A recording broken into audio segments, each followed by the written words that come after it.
Welcome back to the Leashed Mind podcast, mental health and dog training. I am your host, Mandy. How are we done with season one?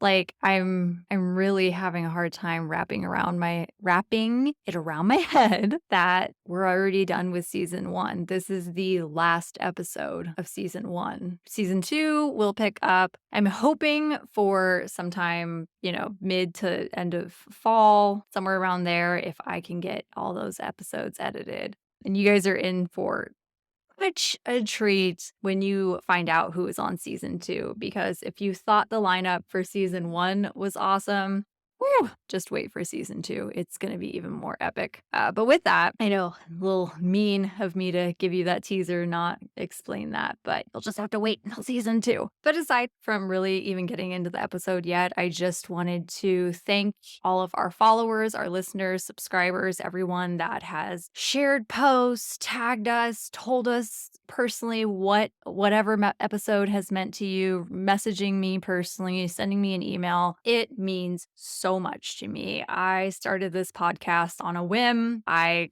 I myself got burnt out with Woof Cultr and was feeling like I wanted to do more for the pet professionals in general out there, because I feel like their mental health gets overlooked. It's something that I greatly overlooked when I was heavy in the training and walking profession and in being a business owner in that aspect. So it's something that I really wanted to talk about more and help others feel less alone in that journey. Because I think if we feel less alone in that journey, then we're going to slowly but surely gain more confidence in ourselves and get reassured that it's okay to have these thoughts. They're just thoughts. And you are doing this because you love animals, yes, but you are also really wanting to improve the animal human connection. So that's why you chose this as your profession. You deserve to feel competent and like you deserve to be here, because you do. So aside from all that sappiness, thank you guys so much for just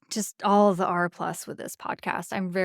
It's very reassuring in that I know that I am on the right path with this and that it is leading to something. And even if it's just one person messaging me and telling me that they feel less alone in their mental health journey and their journey as a business owner, it's all I want. So thank you. And I'm very excited to be wrapping up season one. I can't believe we're already here. Like, it's the end of June and the podcast officially launched. I think the trailer launched sometime like mid to end of March, and the first episode dropped April 4th. Now we're almost I think 18 episodes in. Season one's done. I can't believe we're here. But I figured what better way to wrap up than just some one-on-one time, you and I really talking about 10 things I wish I knew as a business owner and as a pet professional. Because when you take your training courses and mentorships or whatever, a lot of the times, some of the things I'm going to mention aren't really communicated.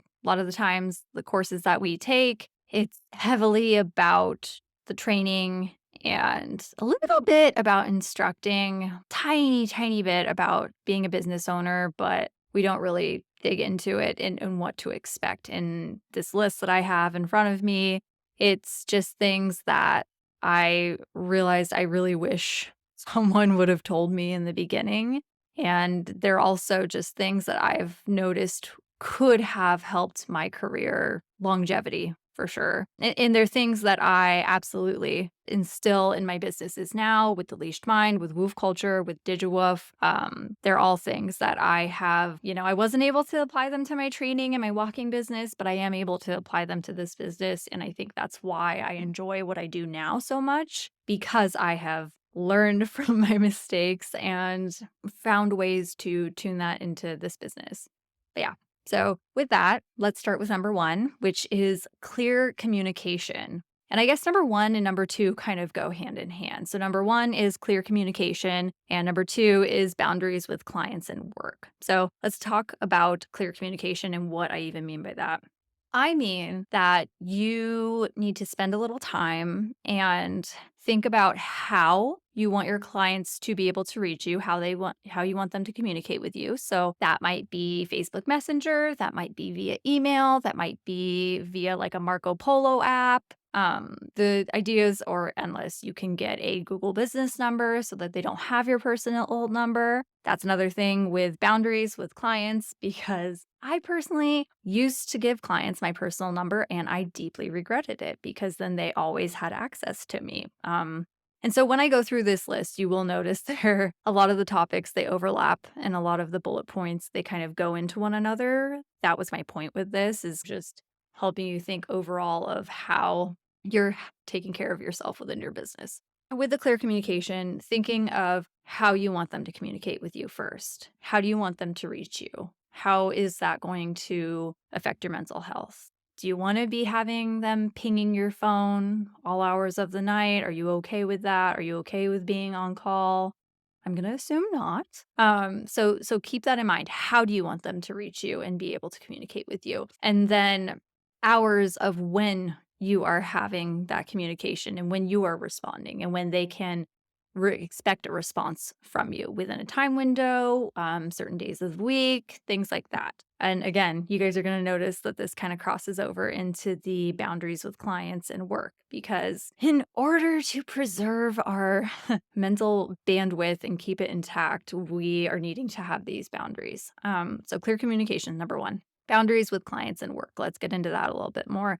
So, a lot of the times, especially when you are a green trainer and you are just starting your business out, you need money. You need a source of income to live off of, especially if this is your main source of income. So, of course, we just are, if you're not watching on YouTube, I am reaching my arms out trying to just take all the clients in because we want everything. We're hungry for money and experience and exposure and networking. So, we are just taking on what we can at the moment. There's nothing wrong with that because we all got to start somewhere. But I think it helps to have certain boundaries in place so that we are not jeopardizing our mental bandwidth and in turn actually starting to resent what we do for a living because it's very easy to get there if we let it. So, boundaries with clients, I already talked about having the clear communication, how you want to communicate, when they can reach you, windows of when you will respond, I think those are all the main points with boundaries. I will say the biggest thing I wish I would have done in the beginning was not give out my personal number. And that's something my husband will attest to as well. He wishes that he did not put his personal number on the website, on Yelp, on Google Business, on the social media pages, because then you're just getting your personal phone is getting blown up. And then it kind of makes interacting on your phone a little aversive. For us, that was the case. And it turned into always having our phone on vibrate or do not disturb because we didn't want to constantly get the messages, especially when we were not in our work hours, but work was still communicating with us. So think of how you want to have those boundaries in your business when it comes to communication, first of all. Another is thinking of what you will and will not take on as clients. That is another boundary to have in your business, whether that is you will not work with specific locations. So, for example, when we had our business, we lived in San Francisco and there were certain, I guess you call that neighborhoods. There were certain neighborhoods in the city that whether they were too far or just how do I say this nicely? They housed a very specific snooty tooty type of clientele.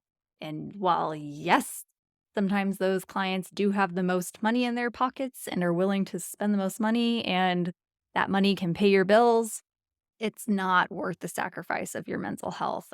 Take it from someone who has worked with those types of clients and in turn hated what I did because I was looked at as just, the help. I was the dog trainer. They didn't want to put the effort in. They just wanted me to do the work for them and then somehow expected that to transfer over to their dog and them and in their relationship. So I guess what I'm saying with that is just really You are allowed to be choosy about your clientele. You are allowed to pick who you want to work with. You do not need to say yes to everyone. This is another bullet point on my list is that you can and you deserve to be selective with your business. Whether you've been doing this for 20, 30, 10, 15, whatever years, or you are just starting out and you already have a sense of who you would not work with clientele wise, whether that's how they communicate, how they articulate their relationship with their dog, or just geographically it's too far for you, whether you can't get there by bus, car, or walking or biking. So those are different ways you can have boundaries in your business, and I want you guys to come at it in a way of boundaries don't just mean communication. It's thinking of different ways you want to filter your business and filter who gets to work with you, because it's an honor to work with you and you don't need to say yes to everybody. I hope that sinks in and sits well with you guys. This is I wanted to make this one number 1, but I figured I needed to start with something more serious before I get a little fun with you guys. Number 3 is, always having snacks handy. Now, some of you may snort and laugh at me when you hear that, but really having food handy on you is going to save your sanity so much. I cannot tell you how quickly I learned that I needed to always have snacks on my person or in my vehicle at all times, because for me, I was running around San Francisco a lot, in my car, driving from client to client, bopping all around, and usually the drives were about 30 to 40 minutes between each client, and then I'd have maybe 10, 15 minutes if I got there early to sit in my car, and if I didn't feed myself during the day, I would run out of brain power and kind of just be a little airheaded during the session and feel out of it and headachy and snippy and short. And, your clients are paying you for this time, so you deserve to show up to them present and on it. And you are mentally there. Of course, not every day is going to be like that, but nourishing your body and feeding yourself really will help how you are showing up for your clients. Ideas of snacks to have. So I always had a lunchbox or some type of cooler in my car that I kind of just kept stashed away. And I always replenished that with snacks throughout the week whenever I ran out. Even if that just meant going to Costco and loading up on a bunch of easy snacks that are already prepackaged.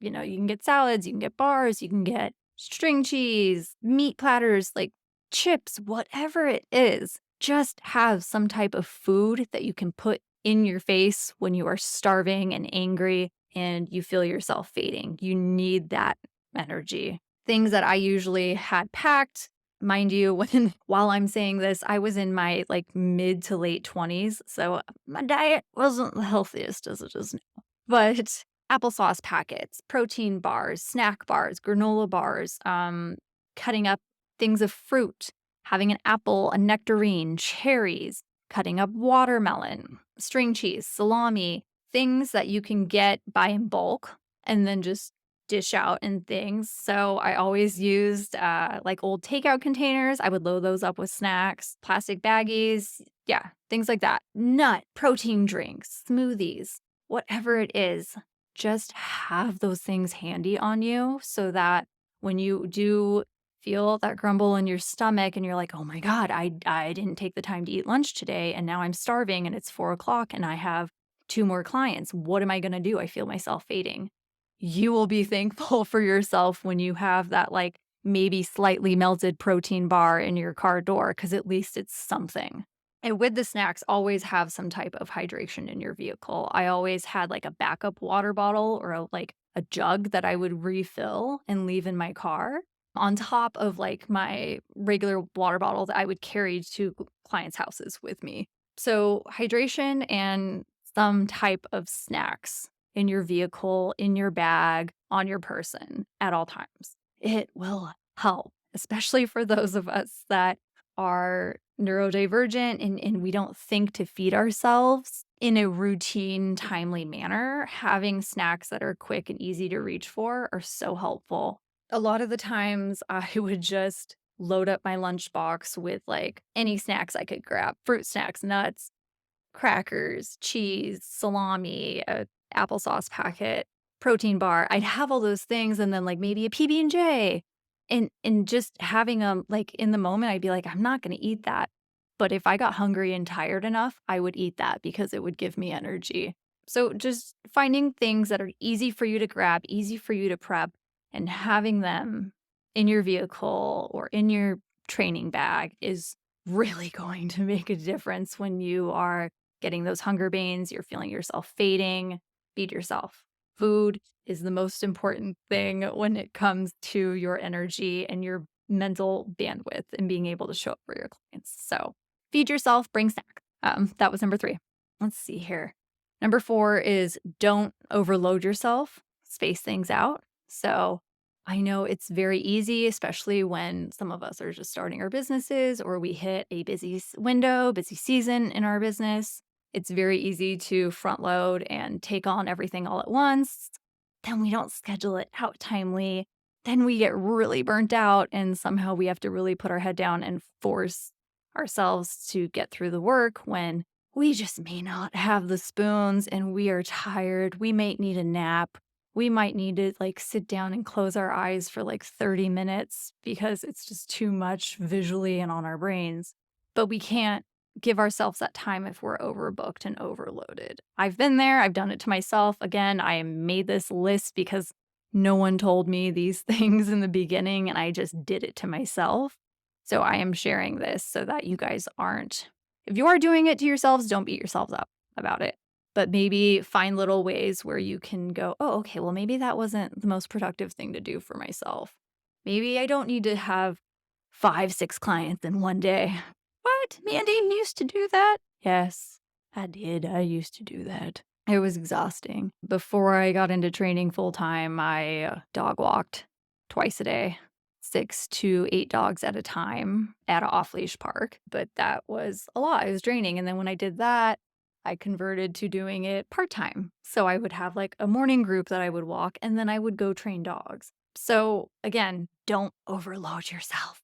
I know we all need money and we all need a source of income, but again, this is number 8 on the list, which is pay yourself well.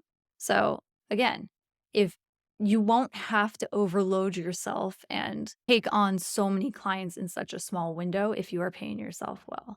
So, look at what your competitors are charging if they have their prices listed, and you are allowed to charge within that ballpark, within that same range, if not a little higher if you have more certifications than them.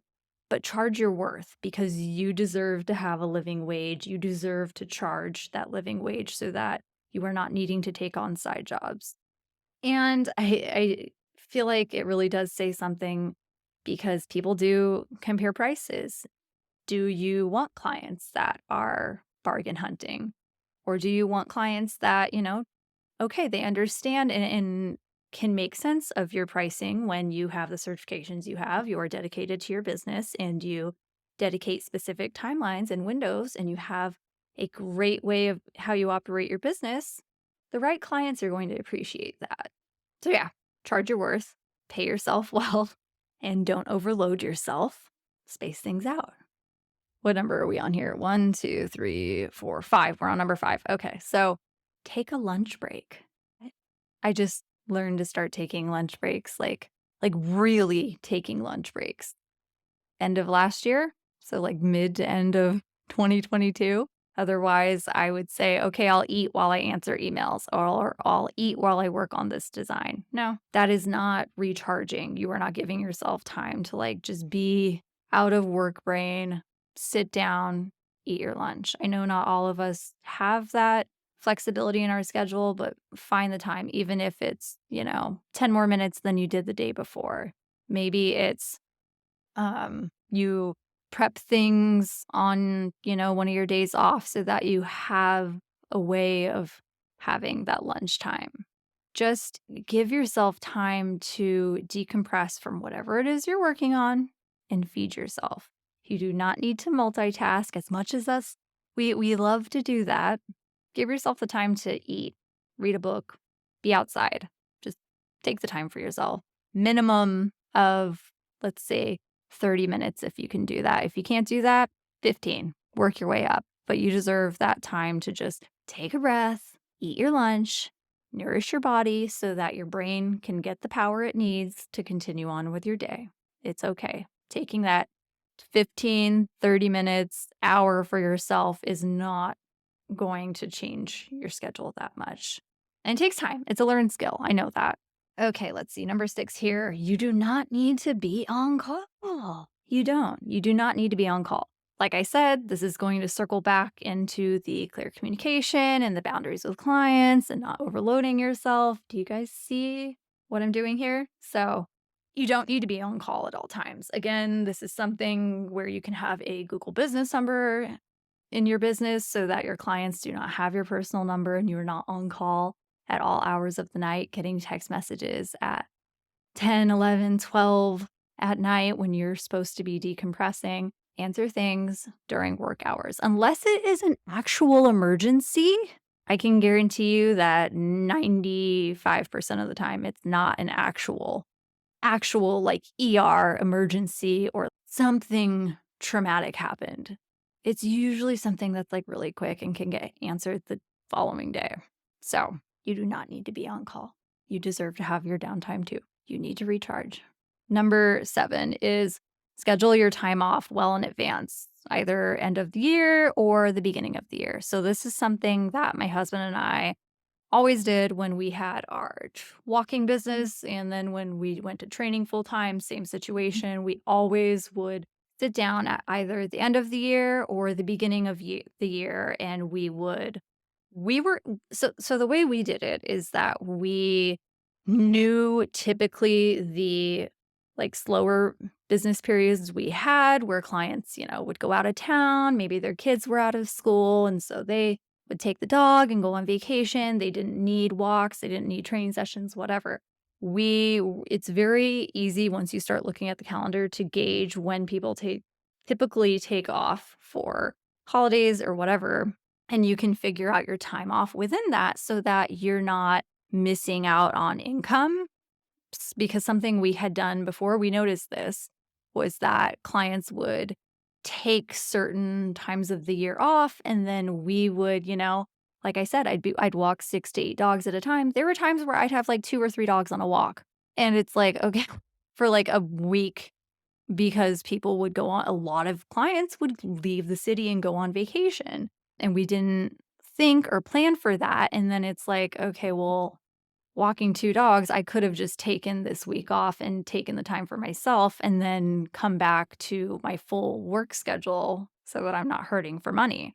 So being able to plan around that, and you can always generally tell it's I don't know if anyone has noticed this, but slow periods are always around before school starts. So like August, September, there's always that lull. And then I'd say 3rd week of September or so, it picks back up. Always. I'm very good at guesstimating this because I've realized this over the years. There's always that slow period. And then there's another slow period that is just after the holidays when everyone has spent their money and they don't have the money to be spending on training and walking and holidays and taking time off and spending time with family. That second lull is usually from February to March. So if you are able to tune your business and figure out ways to offset that, maybe that is you have certain virtual classes available during that time, or people can buy packages in advance, or maybe it really is just you saying, okay, this is going to be this slow period. Maybe I actually give myself a week off so that I can like come back and recover and plan and get ahead of the game.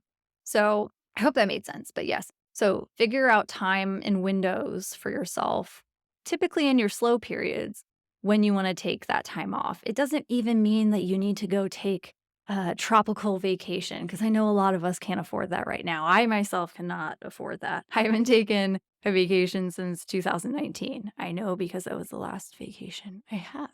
but it can be a staycation. It can just be that you hang out at home and you don't work. Maybe you start a new project. Maybe you start a new hobby. Whatever it is, do something that is taking your brain off of work, that is relaxing and recharging so that you can fill your cup and then come back stronger after that slow period. So, going back to number 8, which I mentioned when I was talking about number 5 and 6, pay yourself well. So, you deserve to have a living wage. If you are going to do this full time and you're not taking on side jobs, you deserve to have a living wage and charge yourself well. You have spent the time getting the certifications, taking the courses, collecting your CEUs, continuing your education. Therefore, you should be charging what that is worth. All that time and money you are investing into your education to better your skill set, charge what you are worth. You deserve it. Absolutely. Number 9 is you can be selective. So again, you are allowed to be selective with your clientele. I know in the beginning, or if we're really hurting for money and we're feeling stressed, sometimes we don't have that luxury. I acknowledge that and I have been there myself. I get it. I know it. I feel it. I get it. But there will be a certain point in your career where you notice you can be selective and you can start to niche down. Maybe when you're first starting, or maybe you're thinking of pivoting your business in a way, and you're like, ooh, maybe I want to niche down, but I don't know what I want to specifically niche down to. That's okay. Maybe you just eliminate one thing that you don't like training, but maybe you know another trainer in your area or someone that offers training virtually that's really good at it. Refer out to them. Stop taking on that one training thing you don't like and see if it lightens the load. See if you're like, wow, okay, I really am happy that I don't have to take on, I'm just spitballing here, but like, I'm really happy I don't have to take on reactivity clients. I didn't like working with that. Or I didn't really like working with puppies. And it's so nice to refer that out and know that I can refer that out and I don't have to take that. So you can be selective. It doesn't mean that you need to have these walls of like, I'm not going to work with these kind of people. I'm not going to take on these kind of clients. I'm not going to cater to these neighborhoods. You can, but that may limit your source of revenue and your income. So maybe it's just taking those little tiny steps of, okay, I don't want to work with puppies. I don't want to do basic obedience. And then maybe that'll help filter down to what you do want to be more selective with. And having a good client intake system will help you in being selective and getting, weeding through the clients that you're not going to gel with. The communication may not be there. You guys just may not have the same views, same approach, whatever it is. If you have a good intake system and forms that really ask questions in a way where you'll get a specific answer from the potential client, do it. You deserve that. And it's not that hard to set that up so that it's just one automatic step that's going to help weed through and filter through potential clients so that you are able to work with the clients that you will gel with and have good communication with. And then point number 10, I'm getting winded here. Point number 10 is just, see, I had a list, I wrote it out. But point number 10 is just make your business your business. That sounds loaded, Mandy. Well, it kind of is. So I I think a lot of the times we allow others' opinions of us, our businesses, who we are professionally, to take more space than it deserves. And sometimes we'll get into our own heads thinking, okay, well, if someone's doing their business this way, does that mean I need to do my business this way? No, you make it yours. And that's just like what I was saying with the client intake process. Maybe you have it set up in a way so that it helps you really weed through your clientele and so that you are very specific with who you will work with, what kind of clientele you will take on, and, the boundaries, the communication. How do you work with clients? Do you only work virtually? Do you only work in person? Do you do both? Do you work 4 days out of the week? Do you work 5 days out of the week? I'm pointing at the screen right now. You better not be working 6 days a week because you deserve 2 days off. Whether they're in a row or not, you deserve 2 days off. So I'm not going to allow you to work 6 days a week. But it's more about making it your own and how do you want it to reflect to others. And I think the Smart Bitch episode, I believe that's episode 6, where Gio and Taylor from Smart Bitch come on and they really make it clear how they operate their business. And I think the way in which they do that is a great example of how to make your business your own, because the way they are choosing to navigate their business and set it up, it's working for them so well. And I think everyone would benefit from listening to that episode with Gio and Taylor from Smart Bitch, because that will absolutely help you shift your perspective and think, okay, well, if they're doing it this way, I can absolutely make those fine tune adjustments to make my business my own. Because again, you can be starting brand new, you can be doing this for X amount of years, whatever it is, you deserve to have your business be your own. It's your business. You are investing so much time and money and blood and sweat and tears into this that it needs to be yours. It doesn't need to be how someone else has it, because no, just like people, no business is going to be the same. It's going to be unique to you and how you want to operate it. So, with that, I hope that you guys really benefited from my 10 things I wish I knew as a business owner and pet professional. I'm sure there are so many other things we can add to this, but these were all just kind of really front of mind and tip of the iceberg of really focusing on how you want to operate your business and take care of yourself in the process. That's it. We're done with season 1. I can't believe it. So, wow. I can't believe this is the last episode of season 1. It's a little bittersweet, but it's also feels like it's coming full circle. I really hope you find some benefit in this. And thank you so much for supporting the Leashed Mind podcast and just making me feel like this is the right step to be taking. I'm so excited to see so many awesome professionals out there talking about their mental health, prioritizing their mental health, and most importantly, not feeling alone in their journey, because they aren't. You aren't. You're not. All right. A little sad. I'm not going to talk to you guys for a couple months, but catch up on all the episodes from season 1. I'm going to put out a few little bonus tidbits here and there between now and season 2. And if you like what we're doing here at the Leashed Mind podcast, mental health and dog training, please feel free to follow us on social media, subscribe to our YouTube channel, follow us wherever you get your podcasts, like, share with a friend, just give a little R plus. And in the meantime, season 2 will be dropping late October 2023. So between now and then, you have time to catch up on season 1 and make sure you listen to all the episodes so that you are ready for season 2 with us. Thank you guys so much for listening to the podcast.